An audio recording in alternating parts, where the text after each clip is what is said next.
നാമത്തിന് മഹത്വമുണ്ടായിരിക്കട്ടെ.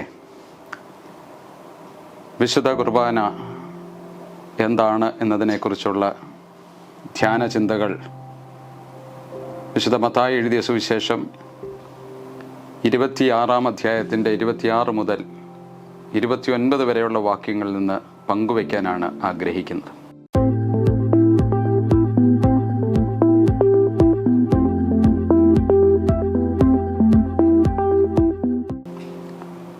വരുന്ന ഞായറാഴ്ച ഏവെങ്കേലിയോൻ ഭാഗമായി വേർതിരിച്ചിരിക്കുന്നത് ഈ വേദഭാഗമാണ്. വിശുദ്ധ കുർബാനയെക്കുറിച്ച് പല വിധത്തിലുള്ള ചിന്തകളും നിരീക്ഷണങ്ങളും ദർശനങ്ങളും നിർവചനങ്ങളുമൊക്കെ നമുക്ക് പങ്കുവയ്ക്കാം. എന്നാൽ വിശുദ്ധ വേദപുസ്തകത്തിലൂടെ കുർബാനയുടെ വിവിധ തലങ്ങൾ പരിശോധിക്കുമ്പോൾ പല വിധത്തിലുള്ള അർത്ഥവ്യാപ്തികൾ നമുക്ക് കൊടുക്കാൻ സാധിക്കും. അതിലേറ്റവും മുഖ്യമായിട്ടൊന്ന് ഉള്ളത് വിശുദ്ധ കുർബാന ദൈവരാജ്യത്തിൻ്റെ മുൻ ആസ്വാദനം എന്നുള്ളതാണ്. Holy Qurbana, the foretaste of the kingdom of God എന്നുള്ളത്. ഈ വിഷയത്തെ അധികരിച്ചുകൊണ്ടാണ് ഇന്ന് ധ്യാന ചിന്തകൾ പങ്കുവയ്ക്കുന്നത്. പഴയ നിയമത്തിൽ പുറപ്പാട് പുസ്തകം 12-ാം അധ്യായത്തിലും പുതിയ നിയമത്തിൽ വിശുദ്ധ പൗലോസ് കൊരിന്ത്യർക്ക് എഴുതുന്ന ലേഖനം 1-ാം ലേഖനം 11-ാം അധ്യായത്തിൽ നിന്നും അപ്പോസ്തല പ്രവൃത്തികൾ 2-ാം അധ്യായത്തിൽ നിന്നും തുടർന്ന് വിശുദ്ധ മത്തായി എഴുതിയ സുവിശേഷം 26-ാം അധ്യായത്തിൻ്റെ 26 മുതൽ 29 വരെയുള്ള വാക്യങ്ങളിൽ നിന്നും ഉള്ള പാഠഭാഗങ്ങളെ അധികരിച്ചുകൊണ്ടാണ് ഈ ധ്യാന ചിന്തകൾ പങ്കുവയ്ക്കുന്നത്. വിശുദ്ധ കുർബാന എന്താണ് എന്നതിനെക്കുറിച്ച് ധാരാളം പദങ്ങൾ ഉപയോഗിക്കാറുണ്ട്. ഹോളി യൂക്കറിസ്റ്റ് എന്നും ഹോളി മാസ് എന്നും ഹോളി കമ്മ്യൂണിയൻ എന്നും പെസഹായുടെ പെരുന്നാളെന്നും ഒക്കെയുള്ള ഒരുപാട് വാചകങ്ങൾ വിശുദ്ധ കുർബാനയോടനുബന്ധമായി ചേർത്തിട്ടുണ്ട്. എന്നാൽ വിശുദ്ധ കുർബാന എന്ന ആ വാക്കിൻ്റെ അർത്ഥം തന്നെ അർപ്പണം ചെയ്ത ഒരു അനുഭവം എന്നുള്ള തലത്തിലാണ്. ദൈവനാമത്തിൽ ദൈവത്തിന് വേണ്ടി ദൈവമുമ്പാകെ ചെയ്യുന്ന മനോഹരമായ ജീവിതഗന്ധിയായ അർപ്പണം. ഈ അർപ്പണത്തെ സൂചിപ്പിച്ചുകൊണ്ടാണ് വിശുദ്ധ മത്തായി 26-ാം അധ്യായത്തിൻ്റെ 26 മുതൽ 29 വരെയുള്ള വാക്യങ്ങൾ പരാമർശിച്ചിരിക്കുന്നത്.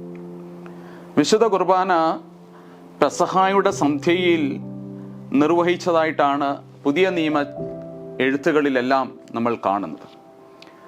പെസഹായിൽ നിന്ന് വേറിട്ട ഒരു ചരിത്ര പശ്ചാത്തലം വിശുദ്ധ കുർബാനയ്ക്ക് കണ്ടെത്തുക എന്ന് പറയുന്നത് അല്പം പ്രയാസമാണ്. കാരണം പുറപ്പാട് സംഭവം ഒരു വിമോചന സംഭവമാണ്. പെസഹ കുഞ്ഞാടിനെ അറുത്തുകൊണ്ട് ദൈവജനം തങ്ങളുടെ നൂറ്റാണ്ടുകളായി നിലനിന്നിരുന്നതായ പീഡനത്തെ അവസാനിപ്പിച്ച് ദൈവനാമത്തിൽ പുറപ്പെട്ട ആ വലിയ സംഭവത്തിൻ്റെ അനുസ്മരണമാണ് യഥാർത്ഥത്തിൽ പെസഹ എന്ന് പറയുന്നത്. അന്ന് സമ്മിശ്ര ജാതി ബഹുജനം ഒരുമിച്ച് യഹോവയാൽ സംഭവിച്ച ഈ ചരിത്ര നിമിഷത്തെ ദൈവസന്നിധിയിൽ ധ്യാനപൂർവ്വം ഓർത്ത് നന്ദി അർപ്പിച്ചുകൊണ്ട് കുഞ്ഞാടിനെ അർപ്പിച്ച് അങ്ങനെ പുറപ്പെട്ട ഈ ജനം പിന്നീട് ചരിത്രം നമ്മളെ പഠിപ്പിക്കുന്നു. പെസഹ എന്ന് പറയുന്നത് പലപ്പോഴും ഒരു ദേവാലയത്തിനുള്ളിലോ ചില പ്രത്യേക ഇടങ്ങൾക്കുള്ളിലോ നിർവഹിക്കപ്പെടുന്ന ഒരു യാഗാർപ്പണം മാത്രമായി മാറി എന്നുള്ളത്. പ്രത്യേകാൽ പരാമർശിക്കുമ്പോൾ യഹൂദജനം സംഘടിതമായി ശക്തീകരിക്കപ്പെട്ട കാലഘട്ടത്തിൽ അവർ വളരെയേറെ ശക്തരായി ഒരു മതത്തിൻ്റെ വലിയ കാവലാളുകളായി മാറിയ കാലഘട്ടത്തിൽ ഈ പെസഹ യെരുശലേം ദേവാലയത്തിനുമുള്ളിലേക്ക് മാറ്റി പ്രതിഷ്ഠിക്കപ്പെട്ടതായിട്ടും രേഖപ്പെടുത്തിയിട്ടുണ്ട്. എന്നാൽ യേശു നിർവഹിച്ച പെസഹ പെരുന്നാളിലെ വിശുദ്ധ കുർബാന എന്ന് പറയുന്നത് ഇതിൽ നിന്ന് വളരെ വ്യത്യസ്തമാണ്. യേശു ഒരു ദേവാലയത്തിനുള്ളിലേക്ക് ഈ പെസഹ കൊണ്ടുപോയില്ല. മറിച്ച് ദേവാലയത്തിന് വെളിയിൽ ഒരു സാധാരണ മാളിക മുറിയിൽ ചില വേദപുസ്തക പരാമർശങ്ങൾ നമ്മൾ നോക്കുന്നുണ്ടെ ഒരു സാധാരണ മനുഷ്യൻ വഴി കാണിക്കുന്ന ചില ചെറിയ ഇടങ്ങളിലാണ് ഈ പെസഹ ശിഷ്യന്മാരോടൊത്ത് ആചരിക്കുന്നത്. അതുകൊണ്ട് പെസഹായും വിശുദ്ധ കുർബാനയും തമ്മിൽ ഒരു ബന്ധം, ചരിത്രപരമായി ബന്ധം നിലനിൽക്കുമ്പോഴും ചില വ്യത്യസ്തതകൾ അതിനുള്ളിൽ തന്നെ അടങ്ങിയിട്ടുണ്ട് എന്നുള്ളതും നമ്മൾ മറന്നു പോകരുത്. പെസഹ എന്ന് പറയുന്നത് ശരിക്കും വിശുദ്ധ കുർബാനയുടെ മുൻ ചരിത്രം തന്നെയാണ്. അതുകൊണ്ട് ഒരു വലിയ ജനത്തിൻ്റെ വീണ്ടെടുപ്പിൻ്റെ അല്ലെ വിമോചനത്തിൻ്റെ ഒരു ആഘോഷമാണ് യഥാർത്ഥത്തിൽ വിശുദ്ധ കുർബാനയിലൂടെ നമ്മൾക്ക് കാണാൻ കഴിയുന്നത്. എന്നാൽ പിന്നീട് യേശു നിർവഹിച്ചതായ ഈ പെസഹായിൽ, ആ പെസഹായുടെ സന്ധ്യയിൽ അവൻ പറയുന്നതായ വാചകങ്ങൾ സ്ഥാപന വചനങ്ങളായി വിശുദ്ധ മത്തായിയുടെ സുവിശേഷം 26-ാം അധ്യായത്തിൻ്റെ 26 മുതൽ 29 വരെയുള്ള വാക്യങ്ങളിൽ രേഖപ്പെടുത്തിയിട്ടുണ്ട്. ഈ സ്ഥാപന വചനങ്ങൾ പറയുന്നത് ഉടമ്പടി ബന്ധത്തിൽ നിലനിൽക്കുന്ന ജനത്തിന് ഉടയവൻ തൻ്റെ ഉടല് പങ്കുവെക്കുന്നു എന്നുള്ളതാണ്. ഉടമ്പടി ജനത്തിന് വേണ്ടി ഉടയവൻ തൻ്റെ ഉടല് പങ്കുവെക്കുന്ന വാചകങ്ങളാണ്. ആ ഉടല് പങ്കുവെക്കുക എന്ന് പറയുന്നത് കേവലം ശരീരത്തിൻ്റെ ഒരു ദാനം മാത്രമല്ല, ഒരു ഉയിര് കൊടുക്കുന്നതിൻ്റെ മനോഹാരിത അവിടെ കിടപ്പുണ്ട്. അപ്പം ഒരു ഉടയവൻ ഉടമ്പടി ബന്ധത്തിൽ നിന്നുകൊണ്ട് ഉടലിലൂടെ ഉയിര് കൊടുക്കുന്ന മനോഹരമായ ഒരു ഉത്സവ അനുഭവമാണ് പെസഹ നമുക്ക് പ്രദാനം ചെയ്യുന്നത്. അപ്പം ഈ പെസഹായിൽ വിശുദ്ധ കുർബാനയായി അത് മാറുന്നത് എപ്പോഴാണ് എന്ന് ചോദിച്ചാൽ, യേശു കർത്താവ് ഇങ്ങനെ പറയുകയാണ്, ഇതെൻ്റെ ശരീരം എന്ന് അപ്പം എടുത്തുകൊണ്ടും പാനപാത്രം എടുത്തുകൊണ്ട് ഇതെൻ്റെ രക്തം എന്ന് പറയുന്നതിലൂടെ ചരിത്രത്തിൽ നടന്ന സംഭവത്തെ യേശു കർത്താവ് വളരെ സജീവമാക്കി മാറ്റുന്നു എന്നുള്ളതും നമുക്ക് മനസ്സിലാകുന്ന വസ്തുതയാണ്. അതുകൊണ്ട് നമുക്ക് പറയേണ്ടി വരും, വിശുദ്ധ കുർബാന എന്ന് പറയുന്നത് യേശുവിൻ്റെ ജീവിതത്തിൽ നിന്നും അടർത്തി മാറ്റിക്കൊണ്ട് നമുക്ക് അതിനെ മനസ്സിലാക്കാൻ കഴിയത്തില്ല. വിശുദ്ധ കുർബാന പലപ്പോഴും യേശു ജീവിച്ച ജീവിതത്തിൻ്റെ തുടർച്ചയാണ് എന്ന് പറയേണ്ടി വരും. യേശു എന്തിനു വേണ്ടി ജീവിച്ചു, യേശു എങ്ങനെയുള്ള ജീവിതം നയിച്ചു, യേശു ഏതു വിധത്തിലുള്ള കൂട്ടായ്മകളും ദൈവരാജ്യത്തിൻ്റെ സങ്കല്പങ്ങളും സൃഷ്ടിച്ചുവോ അതിൻ്റെ തുടർച്ചയാണ് വിശുദ്ധ കുർബാന യേശു നിർവഹിച്ചത്. So holy Qurbana is a continuity of the life and work of Jesus Christ. യേശു ക്രിസ്തുവിൻ്റെ ജീവിതത്തിൻ്റെ പ്രവർത്തനത്തെയും അതിൻ്റെ തുടർച്ചയായിട്ടാണ്, തുടർമാന അനുഭവമായിട്ടാണ് വിശുദ്ധ കുർബാന കടന്നു വരുന്നത് എന്നുള്ളത്. യേശുവിൻ്റെ ആ ജീവിതത്തിൻ്റെ തുടർച്ചയായിട്ട് മാത്രമേ വിശുദ്ധ കുർബാനയെ അപ്രകാരം നമ്മൾ വായിച്ചെടുക്കാവൂ എന്നുള്ളതും നമുക്ക് മനസ്സിലാകുന്ന ഒന്നാണ്. യേശുവിൻ്റെ പ്രവർത്തനത്തെ മുഴുവൻ വിലയിരുത്തുമ്പോൾ യേശുവിൻ്റെ ഏറ്റവും പ്രവർത്തനത്തിൽ ഏറ്റവും മുൻപന്തിയിൽ നിന്നത് യേശുവിൻ്റെ അത്താഴ കൂട്ടായ്മകളാണ്, യേശുവിൻ്റെ ഫെലോഷിപ്പ് മീലുകളാണ്. ഈ അത്താഴ കൂട്ടായ്മകളെ കുറിച്ച് പറയുന്നത് പാപികളോടും ചുങ്കക്കാരോടും സമൂഹം അവഗണിച്ചവരോടുമുള്ള അത്താഴ കൂട്ടായ്മകളിൽ യേശു നിരന്തരം പങ്കെടുത്തു എന്നുള്ളതാണ്. ഈ അത്താഴ കൂട്ടായ്മകൾ അന്യവൽക്കരിക്കപ്പെട്ടവരോടോ സമൂഹം ഗൗരവമായി എടുക്കാത്ത കുറെ മനുഷ്യരോടും ഒപ്പമുള്ള തൻ്റെ സമയത്തിൻ്റെ ചെലവിടലാണ്. അവിടെ പങ്കുവെച്ചത് അപ്പവും വീഞ്ഞും എന്ന രീതിയിൽ നമുക്ക് പരാമർശിക്കുവാൻ ചിലപ്പോൾ പ്രയാസമായിരിക്കാം. അവിടെ ഉണ്ടായിരുന്നത് ചിലപ്പോൾ 5 അപ്പവും 2 മീനുമായിരിക്കാം. എന്തിരുന്നായിരുന്നാലും ചുരുങ്ങിയ വിഭവങ്ങളെ പങ്കുവയ്ക്കുന്ന അത്താഴ കൂട്ടായ്മകളുടെ ഔന്നത്യമാണ് പെസഹായുടെ സന്ധ്യയിൽ യേശുവിൻ്റെ വിശുദ്ധ കുർബാനയിൽ നമ്മൾ കാണുന്നത്. അതുകൊണ്ട് the culmination of the fellowship meal of Jesus Christ, യേശുവിൻ്റെ അത്താഴ കൂട്ടായ്മയുടെ ഏറ്റവും മകുടമായ ഒന്നായിട്ട് യഥാർത്ഥത്തിൽ നമുക്ക് കർത്താവിൻ്റെ വിശുദ്ധ കുർബാനയെ കാണാൻ സാധിക്കും എന്നുള്ളതാണ്. യേശു കർത്താവിൻ്റെ രക്ഷാകര പ്രവർത്തനത്തിലാണ് ഈ അത്താഴ വിരുന്നുകൾ ഒക്കെ നിലനിൽക്കുന്നത് എന്നുള്ളതും നമ്മൾ മറന്നു പോകരുത്. ഓരോ അത്താഴ കൂട്ടായ്മകളും കേവലം ഒരു വിഭവങ്ങളുടെയും ഭക്ഷണമേശകളുടെയും പങ്കിടൽ എന്നുള്ള അർത്ഥത്തിലല്ല, കേവലം ഒരു ഫീസ്റ്റ് മാത്രമായിട്ട് അതിനെ നമുക്ക് ഉൾക്കൊള്ളാൻ കഴിയത്തില്ല. മറിച്ച് ഒരു ഡൈനിങ് എക്സ്പീരിയൻസിൽ നിന്നും ഗൗരവമായ തൻ്റെ ജീവിതം നൽകുന്നതായ മനോഹരമായ ഉദാത്തമായ ഒരു അനുഭവങ്ങളെ ക്രിസ്തു അതിലൂടെയൊക്കെ സൃഷ്ടിച്ചെടുക്കുകയായിരുന്നു എന്നുള്ളതും ഈ വേദഭാഗം ഉറപ്പായിട്ട് പറയുന്നുണ്ട്. അതുകൊണ്ടാണ് പറയുന്നത് യേശുവിൻ്റെ അത്താഴ കൂട്ടായ്മയിലെ പങ്കിടലെല്ലാം രക്ഷാകര ജീവിതത്തിൻ്റെ പങ്കിടലുകൾ ആയിരുന്നു എന്നുള്ളത്. അതുകൊണ്ട് ഈ രക്ഷാകര ജീവിതത്തിൻ്റെ പങ്കിടലാണ് നിരന്തരമായ അപ്പം പങ്കുവെച്ചപ്പോഴും മീൻ പങ്കുവെച്ചപ്പോഴും സമയം പങ്കുവെച്ചപ്പോഴും ഒക്കെ യേശു നിർവഹിച്ചത്. ഈ അത്താഴ കൂട്ടായ്മയിൽ മുക്കുവരായിരുന്നു, ഈ അത്താഴ കൂട്ടായ്മയിൽ സ്ത്രീകളുണ്ടായിരുന്നു, ഈ അത്താഴ കൂട്ടായ്മയിൽ അധ്വാനിച്ച് പ്രയാസപ്പെടുന്ന മനുഷ്യരുണ്ടായിരുന്നു, ഈ അത്താഴ കൂട്ടായ്മയിൽ രോഗികളുണ്ടായിരുന്നു, അങ്ങനെ പലതര വിഭാഗത്തിൽപ്പെടുന്ന ജനങ്ങളുണ്ടായിരുന്നു. അതുകൊണ്ട് വിശുദ്ധ മത്തായിയുടെ സുവിശേഷം 5-ാം അധ്യായത്തിൽ പറയുന്നു, ഈ അത്താഴ കൂട്ടായ്മ പുരുഷാരത്തിൻ്റെതായിരുന്നു, മൾട്ടിറ്റ്യൂഡിൻ്റെതായിരുന്നു. ഒക്കലോസ് എന്ന് പറയുന്ന യവനായ പദം അതിനെ വെളിവാക്കുകയാണ്. അതുകൊണ്ട് എല്ലാത്തരം ജനവിഭാഗങ്ങളെയും ഒരുമിച്ച് ചേർത്തുകൊണ്ട് ഒരു അത്താഴ കൂട്ടായ്മകൾ കർത്താവ് സൃഷ്ടിച്ചുകൊണ്ടേയിരുന്നു. അത് തെരുവോരങ്ങളിലായിരിക്കാം, ചിലപ്പോൾ ചില വീടുകൾക്കുള്ളിലായിരിക്കാം, ചിലപ്പോൾ ദേവാലയത്തിന് പുറത്ത് മറ്റിടങ്ങളിലായിരിക്കാം. എന്നിരുന്നാലും നമുക്ക് മനസ്സിലാകേണ്ടതായി യേശുവിൻ്റെ ജീവിതവുമായിട്ട് ആഴത്തിൽ ബന്ധപ്പെട്ട് ആഴത്തിൽ അടുപ്പമുണ്ടായിരുന്ന കുറേ മനുഷ്യർക്ക് ചുറ്റും ഈ അത്താഴ കൂട്ടായ്മയിലൂടെ രക്ഷാകര ചരിത്രം യേശു സൃഷ്ടിച്ചുകൊണ്ടേയിരുന്നു. ആ രക്ഷാകര ബന്ധത്തിലേക്ക് അവരെ ക്ഷണിച്ചുകൊണ്ടേയിരുന്നു. ആ രക്ഷാകര അനുഭവങ്ങളുടെ ഒരു വലിയ തലമാണ് ദൈവരാജ്യം എന്ന വാക്കിലൂടെ യേശു കർത്താവ് തന്നെ പങ്കുവച്ചിരിക്കുന്നത്. അപ്പോൾ ദൈവരാജ്യത്തിൻ്റെ മുൻ ആസ്വാദനമാണ് ഈ അത്താഴ കൂട്ടായ്മയെങ്കിൽ അതിലടങ്ങിയിരിക്കുന്ന 3 ചിന്തകളിലേക്ക്, 3 ശക്തീകരണങ്ങളിലേക്ക് ഒന്ന് നമ്മുടെ ശ്രദ്ധ ക്ഷണിക്കണമെന്നാണ് ആഗ്രഹിക്കുന്നത്. ഒന്ന്, സകലർക്കും ഉള്ള വീണ്ടെടുപ്പിൻ്റെ കൂട്ടായ്മയാണിത്. സകലർക്കുമുള്ള വീണ്ടെടുപ്പിൻ്റെ കൂട്ടായ്മയാണ് ഈ മുന്നാസ്വാദനം. ഫോർടേസ്റ്റ് എന്തോ നമ്മൾ അനുഭവിച്ചു, തുടർന്ന് അതിൻ്റെ പൂർണ്ണതയ്ക്ക് വേണ്ടി കാത്തിരിക്കുമ്പോഴാണ് ഫോർടേസ്റ്റ് എന്ന് നമ്മൾ പറയുന്നത്. അതുകൊണ്ട് ഈ മുന്നാസ്വാദനം ഈ ഭൂമിയിൽ കർത്താവ് തുടങ്ങിയിട്ടുണ്ട് എന്നുള്ളതാണ് ഏറ്റവും ശക്തകരമായ കാര്യം.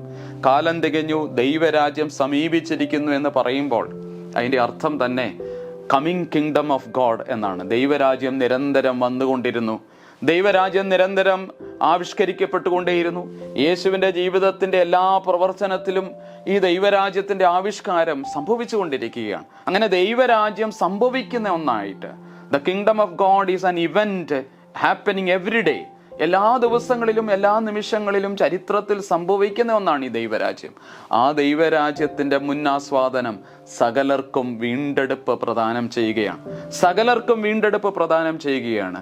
യഹൂദന്മാർ വംശീയമായി മാത്രം പെസഹ ആചരിച്ചപ്പോൾ, റോമാ ഭരണകൂടം അതിരുകൾ നിശ്ചയിച്ച് ചില വിഭാഗങ്ങളെ മാത്രം ഗൗരവമായി എടുത്ത സമയത്ത്, ഇവിടെ ഇതാ ദൈവരാജ്യത്തിൻ്റെ ആവിഷ്കാരത്തിൽ ആരും അപരരാകുന്നില്ല, ആരും അന്യരാകുന്നില്ല, ആരും പുറത്താക്കപ്പെടുന്നില്ല. എല്ലാവരെയും ഉൾച്ചേർക്കുന്ന, എല്ലാവരെയും ചേർത്ത് പിടിക്കുന്ന ദൈവരാജ്യത്തിൻ്റെ, സ്നേഹരാജ്യത്തിൻ്റെ മനോഹരമായ ദൃഷ്ടാന്തം, വീണ്ടെടുപ്പിൻ്റെ ദൃഷ്ടാന്തം യേശു അവരിലേക്ക് പകർന്നു നൽകുകയായിരുന്നു.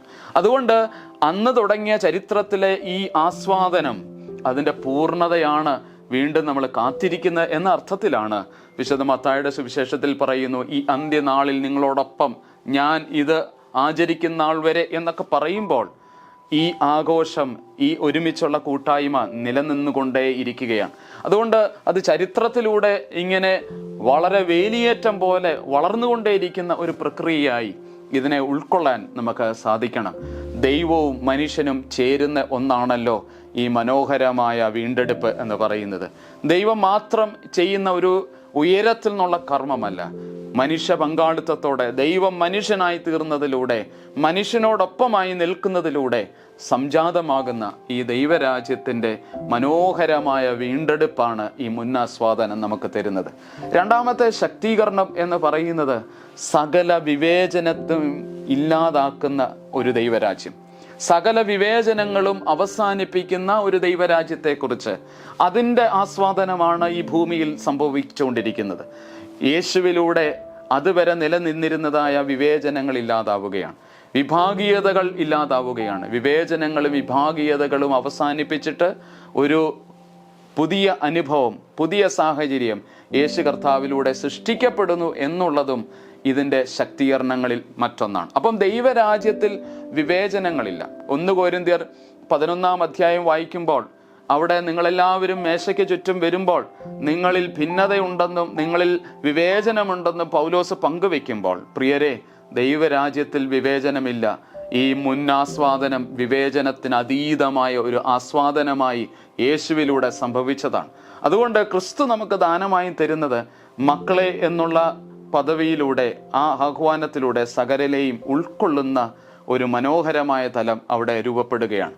മൂന്നാമതായിട്ട് ഈ മുന്നാസ്വാദനം ദൈവരാജ്യത്തിൻ്റേത് നൽകുന്നത് ഒരു പുതിയ ലോകം നിർമ്മിതിയാണ്. ഒരു പുതിയ ലോക നിർമ്മിതിയാണ്. ഒരു പുതിയ ലോകത്തെ വിഭാവന ചെയ്യുന്ന ഒന്നാണ് ദൈവരാജ്യം എന്ന് പറയുന്നത്. ദൈവരാജ്യം ഭക്ഷണവും പാനീയവുമല്ല, നീതിയും സമാധാനവും പരിശുദ്ധാത്മാവിൽ സന്തോഷമാണ്. നീതിരഹിതമാകുന്ന, ജീവനെ കെടുത്തിക്കളയുന്ന, അക്രമങ്ങൾ വർദ്ധിക്കുന്ന ഒരു ലോക വ്യവസ്ഥിതിയിൽ ഇന്ന് നമ്മൾ വല്ലാതെ ബുദ്ധിമുട്ടുമ്പോൾ, അതിൻ്റെ നടുവിൽ നീതിയെ ഉദ്ഘോഷിക്കുന്ന, നീതിയെ സൃഷ്ടിക്കാൻ കഴിയുന്ന, നീതിപൂർവമായ ജീവിതങ്ങളെ സൃഷ്ടിക്കാൻ ഒരുക്കുന്നതായ ഒരു പുതിയ ലോകം ഈ ദൈവരാജ്യത്തിലൂടെ നമ്മുടെ മുമ്പിലേക്ക് അവതരിപ്പിക്കപ്പെടുകയാണ്. അത് നിലവിലിരിക്കുന്ന ലോകത്തെ അവഗണിക്കുന്ന ഒന്നല്ല, ഈ ഭൂമിയെ ഗൗരവമായിട്ടെടുക്കുന്ന, ഈ ലോക ജീവിതത്തെ, യാഥാർത്ഥ്യങ്ങളെ ഗൗരവമായിട്ടെടുക്കുന്ന, ഇന്നിൻ്റെ പച്ചയായ യാഥാർത്ഥ്യങ്ങളെ ഗൗരവമായിട്ടെടുക്കുന്ന, പുതിയ ലോകത്തെ സൃഷ്ടിക്കാൻ വെമ്പൽ കൊള്ളുന്ന പ്രതീക്ഷയുടെ ഒരു പുലരിയാണ് യഥാർത്ഥത്തിൽ അത്. അതുകൊണ്ട് മനുഷ്യരെല്ലാവരും ഒരുമിച്ച് ചേരുന്നത് ഈ പുലരി കാണാൻ വേണ്ടിയാണ്, ഈ ഉദയം കാണാൻ വേണ്ടിയാണ്. പ്രവാചകന്മാർ പറഞ്ഞതുപോലെ ഒരു പ്രകാശം കാണാൻ വേണ്ടി ഇരുട്ടിലിരിക്കുന്ന ജനം പോലെ, പ്രിയരെ, നമ്മളെല്ലാവരും ഇന്ന് ഈ ഒരു പുതിയ ലോകത്തിന് വേണ്ടി ആഗ്രഹിക്കുകയാണ്. ഈ ലോകം എന്നെങ്കിലും വന്നോട്ടെ എന്നല്ല, ഈ ലോകം നിർമ്മിച്ചെടുക്കുക, ഈ ലോകം സ്ഥാപിച്ചെടുക്കുക, ഈ ലോകത്തെ സൃഷ്ടിച്ചെടുക്കുക എന്നുള്ള വലിയൊരു നിയോഗം വിശുദ്ധ കുർബാന നമ്മുടെ മുമ്പിൽ തരികയാണ്. അവിടെയാണ് നമ്മളുടെ അനുതാപവും നമ്മുടെ സമർപ്പണവും ആഴത്തിൽ നിൽക്കുന്നത്. കുമ്പസാരമില്ലാതെ ഒരു കുർബാന സാധ്യമല്ല. എല്ലാ കുമ്പസാരങ്ങളും ഒരു കുർബാനയിൽ അവസാനിച്ചുകൂടാ എന്ന് പറയുന്നുണ്ട്. കുർബാനയിലൂടെ കുമ്പസാരങ്ങൾ വളരുകയാണ് വേണ്ടത്. അതുകൊണ്ട് ഈ ഫെലോഷിപ്പ് മീൽ ഒരു കൺഫെഷനിലേക്ക് നയിക്കുമ്പോഴും അതൊരു കമ്മിറ്റ്മെന്റ് ആവശ്യപ്പെടുന്നു എന്നുള്ളതും വളരെ ഗൗരവമായിട്ടൊന്ന് ഓർക്കേണ്ടതാണ്. പ്രിയരെ, ഈ വിശുദ്ധ കുർബാന നമ്മുടെ മുമ്പിൽ അവതരിപ്പിക്കുന്ന ദൈവരാജ്യത്തിന്റെ മുന്നാസ്വാദനത്തിന്റെ 3 ശക്തീകരണങ്ങൾ പങ്കുവയ്ക്കാനാണ് ആഗ്രഹിച്ചത്. അതിലൊന്ന് സകല വിവേചനങ്ങളും അവസാനിപ്പിക്കുന്ന ഒന്ന്, മറ്റൊന്ന് വീണ്ടെടുപ്പ് സകലർക്കും പങ്കുവയ്ക്കുന്ന ഒന്ന്, പുതിയ ലോകം സകലർക്കും തുറന്നു കൊടുക്കുന്ന ഒന്ന്. വെറുപ്പിന്റെ മനുഷ്യരായി ഈ ലോകത്തിൽ നമ്മൾ ജീവിക്കുമ്പോൾ അനുതാപ ഹൃദയത്തോടെ ജീവിതത്തെ തിരുത്തിക്കൊണ്ട്, സ്നേഹാധിക്യത്താൽ നിറഞ്ഞുകൊണ്ട്, മനസ്സലിവിന്റെ പുതിയ രാഷ്ട്രീയം സൃഷ്ടിച്ചുകൊണ്ട് നമുക്ക് വിശുദ്ധ കുർബാന ദൈവരാജ്യത്തിന്റെ പൂർത്തീകരണമായിട്ട് കാണുവാൻ കഴിയണം. അത് ഇന്ന് ഉണ്ടായിരുന്നു, ഇന്നലകൾ ഉണ്ടായിരുന്നു, അത് നാളെ ഉണ്ടാകണം എന്നുള്ള ആഗ്രഹത്തോടുകൂടെ നമ്മൾ നിരന്തരം ഈ ആരാധനയിൽ പങ്കെടുക്കണം എന്നാണ്. വിശുദ്ധ കുർബാനയിൽ നമ്മൾ പങ്കുവയ്ക്കുന്ന മനോഹരമായ ഒരു ഗീതമുണ്ട്, ദൈവസുതർ നാം ആയിടുവാൻ എന്നാണ് പറയുന്നത്. ദൈവസുതരാകുക എന്നുള്ളതാണ് കുർബാനയുടെ ലക്ഷ്യം. ദൈവസുതരായി തീരാൻ നമുക്ക് സാധിക്കുന്നില്ലെങ്കിൽ നമ്മുടെ വിശുദ്ധ കുർബാന കേവലം ആചാരമോ കേവലം നടത്തപ്പെടുന്ന ഞായറാഴ്ചകളിൽ കിടന്ന ചില കർമ്മങ്ങളോ ആയിട്ട് മാറും. അതുകൊണ്ട് ദൈവരാജ്യത്തെ അതിൻ്റെ പൂർണ്ണതയിൽ അനുഭവിക്കാൻ, ദൈവസുതരായി തീരുന്ന മനോഹരമായ അവസ്ഥകൾ നമ്മുടെ ജീവിതത്തിൽ രൂപപ്പെടുത്തുവാൻ ദൈവം നിരന്തരം നമ്മെ സഹായിക്കട്ടെ, പരിശുദ്ധാത്മാവിൽ തുണയ്ക്കട്ടെ എന്ന് ആശംസിച്ചുകൊണ്ട് ഈ ദൈവവചനത്തെ പങ്കുവയ്ക്കുന്നു. ദൈവം നമ്മെ അനുഗ്രഹിക്കട്ടെ.